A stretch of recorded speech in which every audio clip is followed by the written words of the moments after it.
Good morning, good morning. Still just a few minutes here, give other people a chance to come on. So lovely to have you.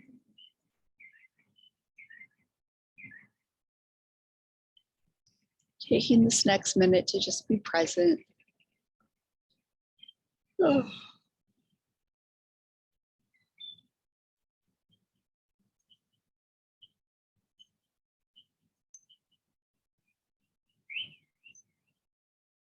I've been given a really beautiful gift here in Phoenix because it has been so nice in the mornings.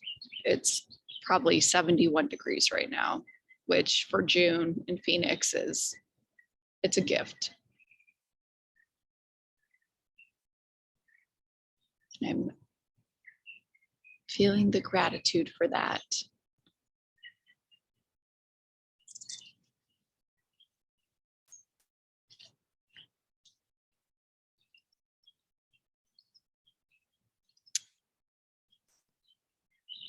Right, good morning.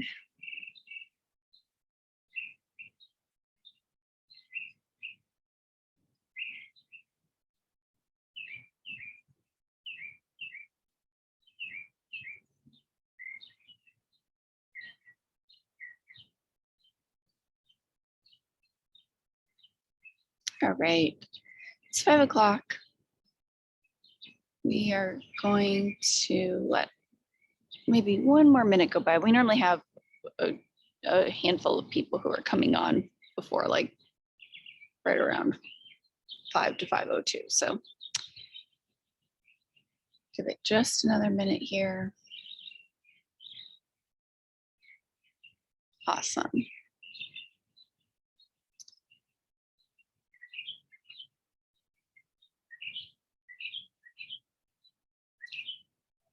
Good morning, good morning. It's 5:01 on Friday, August 9th. I think that's right, actually, you guys. I had to work yesterday, so I have to know the date for work. So we are going to, oh, good. What day did I said August. Yep. I'm really not good at time, you guys. A few people jumping on right now. Beautiful, beautiful. Awesome. All right. So this is Friday.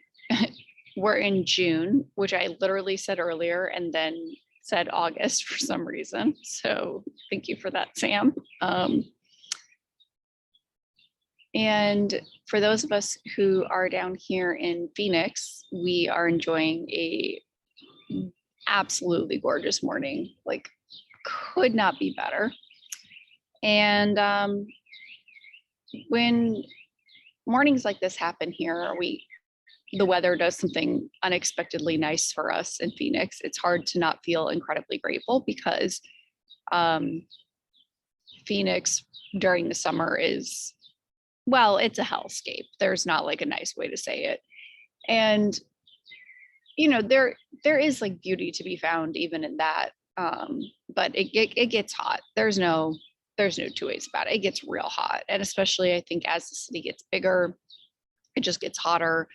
So just feeling so deeply grateful for this. So this morning we are going to do a gratitude practice. And I just wanted to remind everybody there's a Zoom link in your email for the Q&A at 9. Feel free to jump on to that. I actually don't know who's coming to that at this point. I'm not sure who will be making it to the 9 a.m. question and answer. So if you are and you want to drop a little chat, if you aren't, that's okay. But I just don't know who's coming. So point is I'll sign on at 9 to that Zoom link and I'll probably hang out there until 9:15. And if I don't get anybody to jump on, then I'll get off again. Um, oh, great. Sam will be there. Perfect. But the point is that we're going to do that. Thanks, Kat. Thanks for letting me know. Thanks, guys. And Eddie will be there. Great. So yeah, so I'll be there at 9 and we'll be answering questions and talking about any of the components of this that you want to go a little bit deeper into. And then just a reminder that starting next Monday, so you'll be on your own Saturday and Sunday, which you can do this. You know, I know sometimes it's nice to have a break. So if you need to take one weekend day to sleep in, I normally do. I normally sleep in on one weekend day. I'll try to stay in bed a little bit longer if my body wants it. Some days my body doesn't. Some weekends my body's like, nope, we're really happy to be up with the sun. And then some weeks I just don't get enough sleep. And so my body will take those extra hours and I'll get more sleep. There's nothing wrong with that. I know sometimes we stay up a little bit later on Friday or Saturday, but I always tell people try to do one weekend day on your own where you're still getting up at sunrise, just to really solidify that practice, especially in the first 30 days. If you can do both, great, gold star, because the more consistent you are in these first 30 days, the more flexible that neuronal wiring will be after the 30 days. So it's almost like if you work hard for these 30 days, it'll be easier to cheat a little bit later on. But also sleep is so important. So, you know, sometimes we just need to take a day where we catch up on sleep. And we know that you can actually catch up on sleep. That is actually a thing. So anyways, there's no stress. I want everybody to know you're doing a great job, and see if you can get at least one sunrise this weekend on your own. And then we'll be back here on Monday. My schedule's a little wonky with work, so I'll send a message out to anybody who wants to do an in-person walk again. And yeah, so for now, just the 9 a.m. Q&A.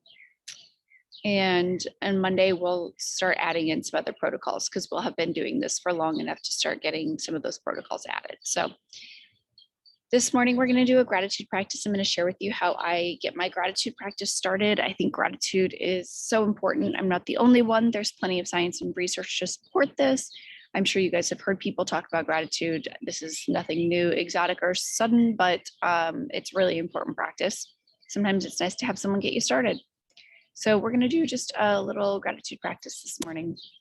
We're going to do it with our eyes open because, of course, we're here to see the sunrise. And you're just going to kind of follow my cues and see if you can access some of this emotion for gratitude this morning. And actually take my glasses off, so I'm still getting some of that sunrise benefit. And I apologize, I forgot the adapter for my microphone and I didn't want to go back in the house because it wakes Ben up, and Ben is my partner.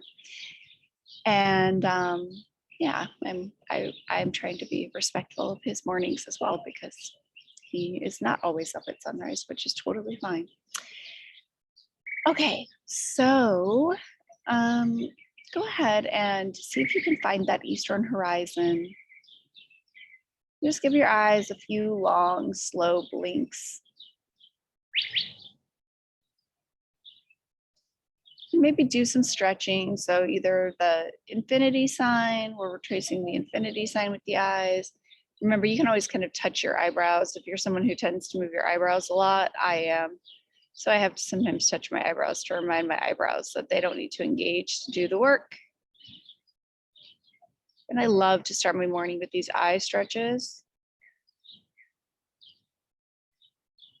For those of you who didn't see, Huberman actually just posted on his Instagram a clip talking about macular degeneration being repairable by watching the sunrise and potentially exercises to strengthen the eyes. So we'll talk about that at the Q&A. Sorry, I just got really excited because I just love that this is becoming mainstream, that we're talking about the fact that you can actually heal your eyesight. So I'm a huge proponent of this. I try to do eye exercises every day.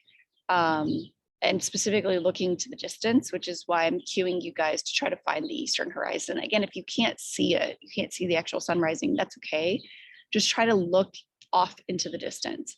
The study was saying specifically that people who are outside for 2 hours a day in general have significantly less myopia and macular degeneration. So, and they think that's a lot to do with being in the sun at various points, and also watching looking far away. We don't look far away enough in our society anymore.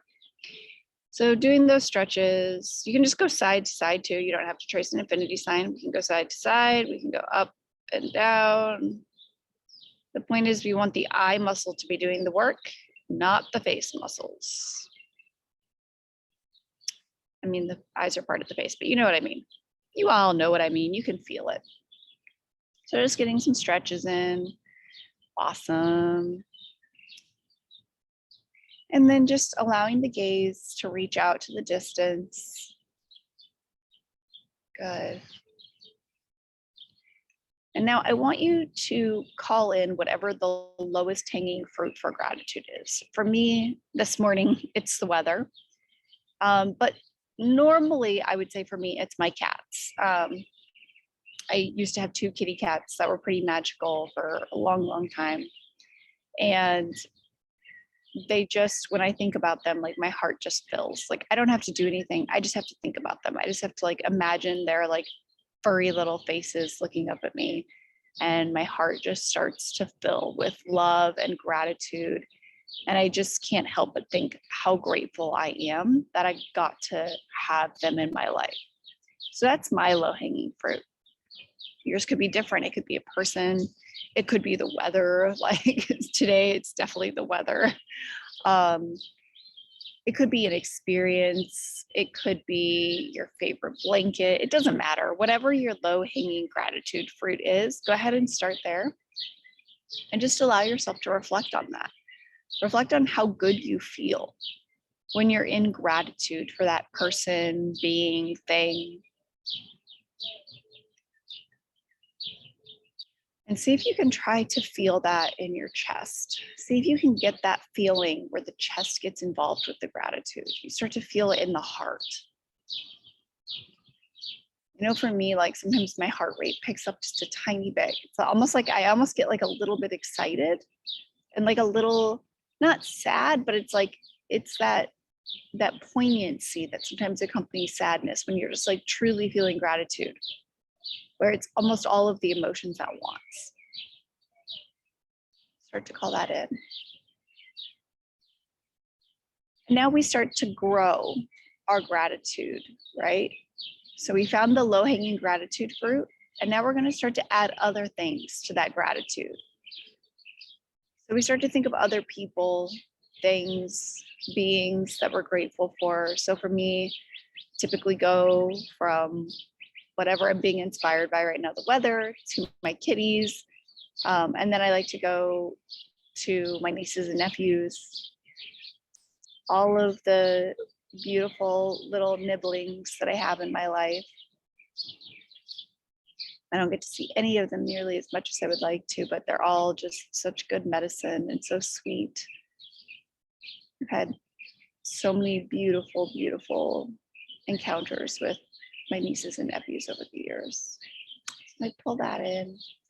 And then I think of my sisters, especially my Jenny Poo, just because she's so much younger than me that I can still remember her as a baby. So and I just think about how grateful I am, like to have those people as members of my family, because we don't really pick our family. I mean, we kind of do. We can get into that conversation another day. But the point is, we don't come into this life consciously aware of picking our family.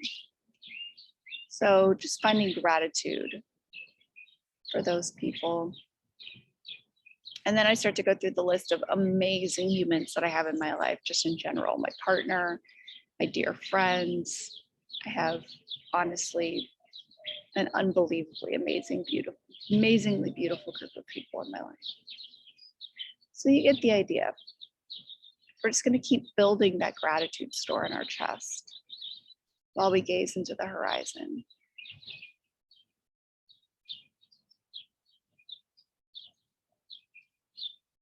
I said a thing because I have certain belongings that have a lot of significance to me. In general, I don't really care very much about things. But I have a baby blanket that I'm really grateful that I have. It was made for me by hand. something that's played a big role in my life. So I'll even call in things sometimes, imbue them with power. I have a ring that I inherited. It's a family heirloom that I use as a protective talisman when I do magical workings. Very grateful for that. My grandmother had no idea what she was doing when she gave it to me, but it's the most powerful object I own.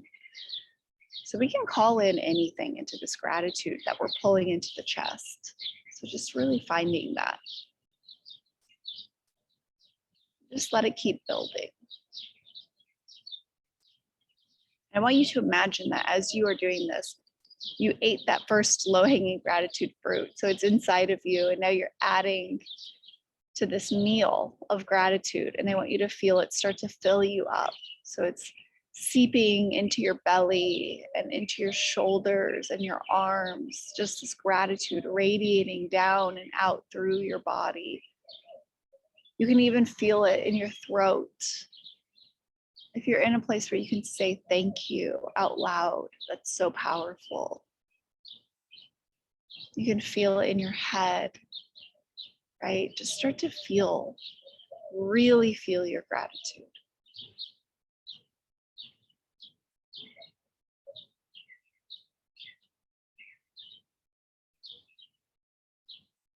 And now for bonus points, I want you to take yourself to the end of the day today. We're going to do this a lot, and we can talk about this in the Q&A or some other time why we do this, but take yourself to the end of the night tonight. Imagine you're laying in bed. And I want you to just lay in bed in your imagination. And I want you to feel gratitude for today, right? You've already got the gratitude motor going because we had the delicious gratitude meal. So I want you to look back on today with the deepest gratitude from your position in bed later tonight. And you can try to create future memories, little glimpses of your day that you got to be in particularly grateful for. Maybe you remembered to stay centered instead of getting frustrated in traffic. Maybe you got all of the things done you needed to get done this morning, and so you feel very accomplished and you're grateful for that. Maybe you found space to relax and rest for the first time in a long time. Whatever it is, call it in like it's a memory. So we're in our bed tonight and just feel deep gratitude for that. How beautiful your day was. I'm laying in bed right now. It's tonight, and I'm just so grateful for this morning. Oh my gosh. For all of you, and for just how much wonder and beauty is in the world. I'm looking back on my day and I'm just blown away at how unbelievably magic life is. Just a few more minutes here. Eating from that gratitude meal.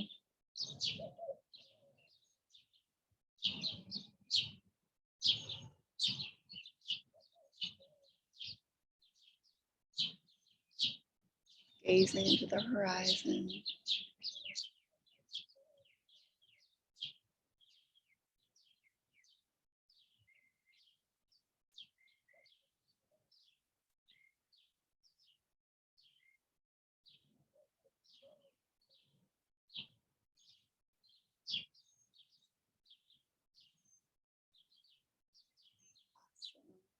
You guys are great. So I'm going to encourage you, if you want to stay with this practice for a few more minutes, try to get as much of that early morning as you can, soak it up. If you have to go, you have to go. You've already done the work, great job. And also for those of you who haven't figured it out already, you just meditated with your eyes opened and you shifted timelines. So lots of magic this morning. See some of you at 9. If you, I'll be sending a recording of that privately just to the group. If you have questions you want to see answered, please email those to me and I will try to answer them in the Q&A. I'll be doing a second Q&A at some point this month as well. So it's not your one and only chance. Otherwise, thank you all so much. Enjoy your morning. Hara Mariase. I'm sending you all so much love and gratitude.